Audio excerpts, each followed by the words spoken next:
मकसद क्या है, रिपोर्ट में आपको समझाएंगे।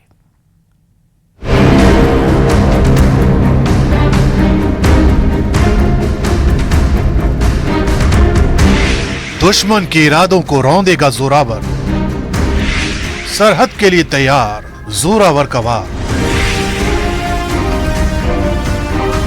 ये भारतीय सेना के रक्षा बेड़े की वो तूफानी मशीन है जो ऊंचाई वाले इलाकों में दुश्मन के नापाक इरादों को पल भर में ध्वस्त कर सकती है। इसे जोरावर कहते हैं, यानी ताकतवर और शक्तिशाली। इस कम वजन वाले टैंक को डीआरडीओ और लार्सन एंड टूब्रो यानी LNT ने विकसित किया है।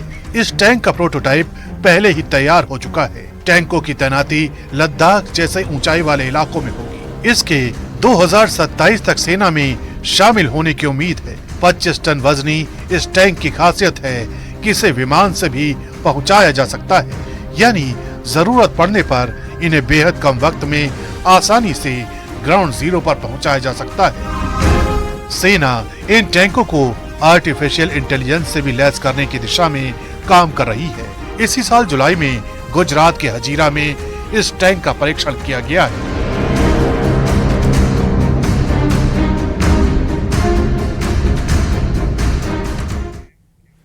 बांग्लादेश के हालात इस वक्त ऐसे हैं कि कुछ भी नया वहां पर घट सकता है। राजनीतिक अस्थिरता वाले इन्हीं हालात के बीच चीन के सामने एक नई चुनौती आ गई, और वो ये कि बांग्लादेश में अगर हालात ऐसे ही बने रहे तो चीन अपना कर्ज कैसे वसूलेगा।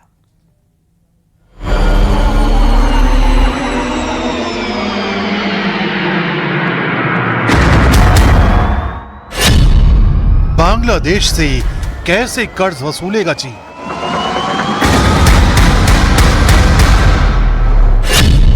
क्या बांग्लादेश में कोई नया दांव खेलेंगे जिन पे?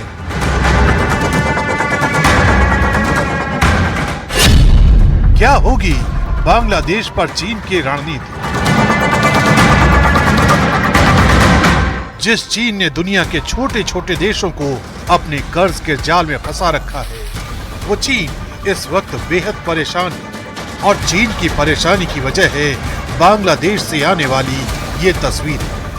शेख हसीना सरकार के तख्ता पलट के बाद से बांग्लादेश के हालात में ऐसी अस्थिरता आई है कि कब क्या हो जाए कहा नहीं जा सकता। यही वजह है कि शी जिनपिंग की नजरें इस वक्त बांग्लादेश से जुड़े एक एक घटनाक्रम पर टिकी हुई। ऐसा इसलिए है क्योंकि कर्ज की लत लगाने वाले चीन को इस बात का डर सता रहा है कि अगर बांग्लादेश में हालात जल्द नहीं सुधरे तो वो अपने अरबों का कर्ज कैसे वसूलेगा।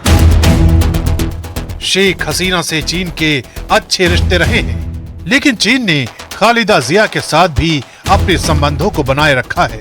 2016 में शी जिनपिंग बांग्लादेश के दौरे पर गए तो उन्होंने खालिदा जिया के साथ भी मुलाकात की थी। रिपोर्ट के मुताबिक बांग्लादेश के ऊपर $100 बिलियन से ज्यादा का विदेशी कर्ज है, जिसमें से बांग्लादेश को चीन के हिस्से के $125 बिलियन हर साल चुकाने होते हैं। चीन बांग्लादेश को सबसे ज्यादा कर्ज देने वाला देश है, और साल 2023 के अंत तक बांग्लादेश पर चीन का $5 बिलियन अमेरिकी का कर्ज बकाया था। जुलाई 2024 में ही शेख हसीना 4 दिन के लिए चीन दौरे पर गई थी और चीन से अतिरिक्त $5 बिलियन के कर्ज की मांग की थी, लेकिन चीन ने महज $140 मिलियन देने का ऑफर दिया था। सूत्रों के मुताबिक उस वक्त शेख हसीना जिनपिंग के साथ एक बड़ी मीटिंग करना चाहती थी, लेकिन शेख हसीना को वो मौका भी शी जिनपिंग ने नहीं दिया। लिहाजा वो अपना दौरा बीच में ही छोड़कर ढाका वापस लौट आई थी। लेकिन अब शेख हसीना सरकार सत्ता में नहीं है। बांग्लादेश के हालात पूरी तरह से बदल चुके हैं। ऐसे में चीन के सामने सबसे बड़ी चुनौती यही है कि वो बांग्लादेश से बकाया कर्ज कैसे वसूलेगा। एक रिपोर्ट के मुताबिक चीन ने कुल 165 छोटे और जरूरतमंद देशों को 20,000 प्रोजेक्ट के लिए $1.34 ट्रिलियन का कर्ज दिया हुआ है, लेकिन चीन की गिद्ध दृष्टि के सामने इस वक्त वो बांग्लादेश घूम रहा है, जहां राजनीतिक हालात पल पल बदल रहे हैं, जहां चुनौतियां लगातार बड़ी होती जा रही हैं।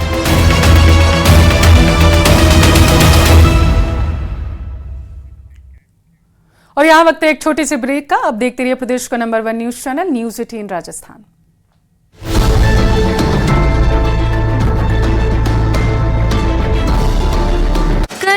बांग्लादेश में हिंदुओं पर हो रहे अत्याचार का विरोध कर रही हैं।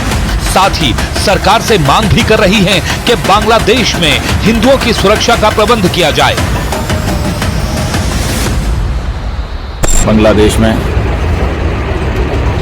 10% के लगभग हमारे हिंदू बंधु भी रहते हैं, उनकी भी सुरक्षा आवश्यक है। इसलिए वहाँ की सेना से, इस समय जिनके हाथ में सत्ता है, उन लोगों से हम ये अनुरोध करना चाहते हैं कि हमारी हिंदू जनता को कोई परेशानी नहीं होनी चाहिए और उनके योगक्षेम का भी निरंतर ध्यान रखा जाना चाहिए। बांग्लादेश में सबसे ज्यादा अल्पसंख्यक हिंदू ही हैं। ऐसे में उनकी सुरक्षा अब एक बड़ा मुद्दा बनती जा रही है। बांग्लादेश ब्यूरो ऑफ स्टैटिस्टिक्स के मुताबिक देश भर में सबसे ज्यादा 7.95% अल्पसंख्यक हिंदू ही हैं। इसके बाद बौद्ध और ईसाई आते हैं। तख्ता पलट के बीच जारी हिंसा के बीच बांग्लादेश में रहने वाले भारतीय अब स्वदेश लौटने लगे हैं। शेख हसीना के देश छोड़ने के बाद बांग्लादेश में हिंदुओं के साथ हो रही हिंसा का असर इनके चेहरे पर साफ पड़ा जा सकता है। बांग्लादेश में तख्ता पलट की साजिश में आईएसआई का नाम भी सामने आ रहा है। ऐसे में माना जा सकता है कि बांग्लादेश में हिंदुओं पर हो रहे हमले सुनियोजित और एक सोची समझी साजिश का हिस्सा हो सकता है। बांग्लादेश में अब अंतरिम सरकार का गठन होने जा रहा है। ऐसे में हिंदुओं की सुरक्षा एक ऐसा मुद्दा है जिसका असर आने वाले समय में भारत बांग्लादेश के संबंधों पर भी दिखाई देगा।